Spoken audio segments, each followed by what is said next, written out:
Ayahuasca has such a long lineage and tradition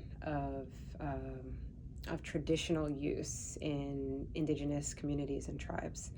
And, for me, I think that's really important to acknowledge because it is such a sacred, not that, I mean, all medicines are sacred, in my opinion, but ayahuasca is a medicine that really, in my opinion, needs to be extremely intentional when approaching it because it is so impactful and so strong.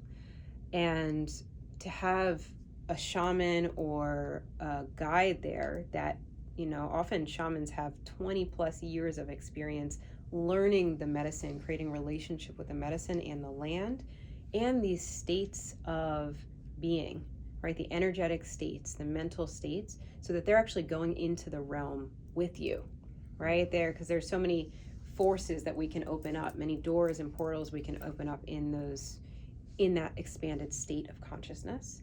So ayahuasca is a little different. So it's important to think about that when you're talking about legalization, decriminalization. Now, when we're talking about MDMA, ketamine, psilocybin, these are like, LSD, the main ones that we're thinking about in terms of like legalization, decriminalization.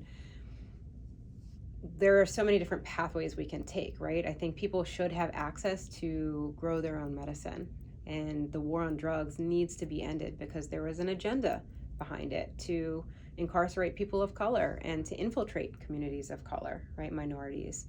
And so we have now also the medical route where we're approaching psychedelic assisted therapy. And that's kind of also the space that I've worked in for the past year and a half or so.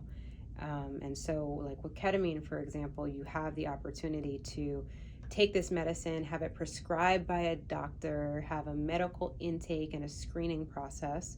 And there's a lot of people that will make them feel more safe, and it's more accessible to them in that way. But then we also run into other issues of that. These sessions cost $1,000 per session. It's not accessible to the general community. So there's so much conversation and dialogue to be had around this. But I think we're at such an exciting point in history where we're able to talk about this more freely and create change based on this dialogue. So we're getting there.